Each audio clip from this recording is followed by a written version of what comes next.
I was 21 years old when I started working at a men's shelter. On the first day of work, as I was walking up the building, there was a man sleeping on the ground. By the entrance, there was a group of men arguing about who had gotten there first. I had to squeeze between them to pull the door. The heat from their bodies was making me sweat, and they barely moved away. My first thought was, why are they out here instead of inside? When I pulled the door, it was closed. I said in a voice I could barely hear myself, "It's my first day of work." I was so scared, I didn't even think to knock. One of the men pounded on the door and yelled, "Y'all open the door for this missy here. It's her first day of work." The fear I felt that day was based on stigma. I mean, I was young, but already programmed to see the world a certain way. Even if I was part of the community I was judging, I had just came out of homelessness myself. I had just been fired for having a criminal record, and having that job or getting that job was going to make sure that I and my son remain housed. Yet, here I was wanting them to hide their situation, their assistance. This reaction is common and easy to fall into. A friend of mine, Tony Robles, a poet, he just released a poetry collection with a poem that illustrates this very reaction. I was able to get him to read it for us, so here it is.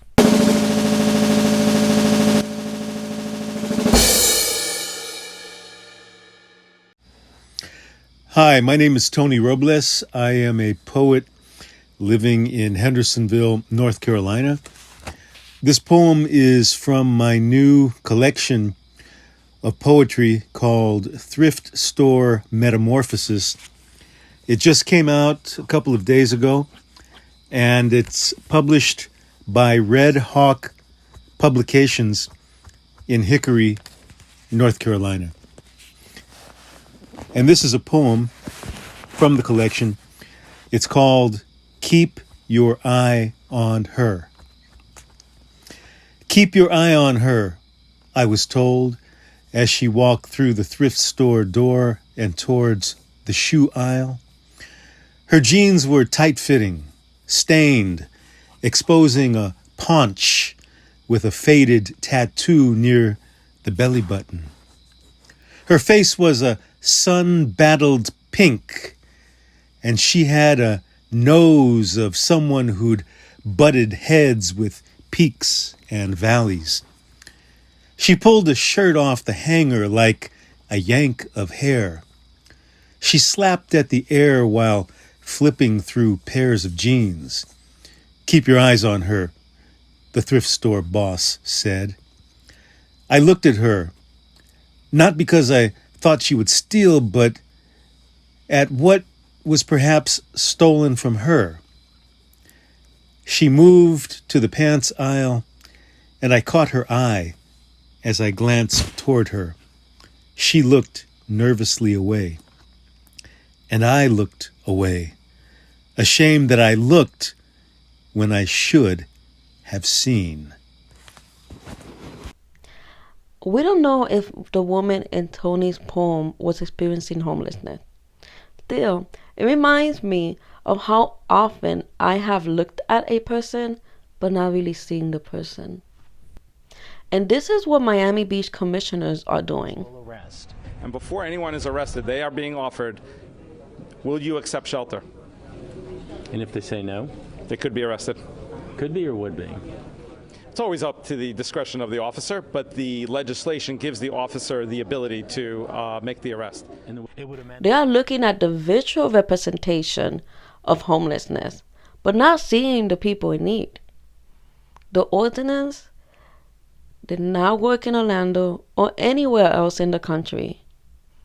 Criminalizing homelessness will not solve the problem. It won't even erase the visual representation of homelessness, which is what the commissioners really want. We cannot be a place like you see in San Francisco where it's just like a city of homeless. City of homeless, city of homeless, city of homeless. Jessica Gerard and David Farruja explain in the lamental sight of homelessness and the society of spectacle.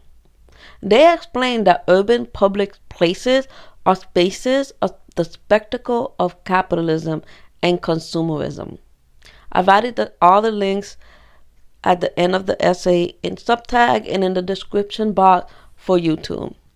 What commissioners really want is for the city to reflect the pristine spectacle of capitalism so tourists and businesses can consume the idea of Miami Beach as a paradise. This illusion of Florida being a paradise is becoming more and more difficult to maintain with the increased effect of climate change, the high housing costs, and the increased public awareness of inequalities marginalized communities face.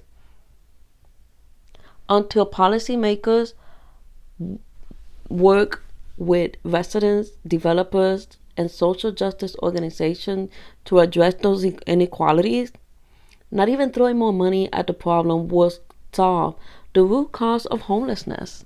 Housing, right? There's not enough affordable housing. There's not enough affordable mental care, and there's not enough access to certain resources that these people need. But if you're going to attack that issue, you've got to provide housing to people and shelters, and we're prepared to do that. In the meantime, I'm examining my own inclination to view homelessness as a disruption of normal life. Recently, my husband and I went to eat at a nice restaurant.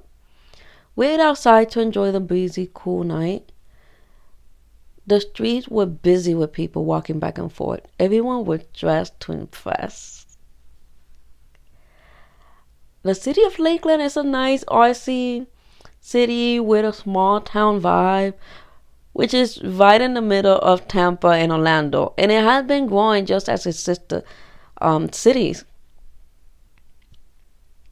My husband and I noticed a person experiencing homelessness who was sleeping just a few feet away from the dining area.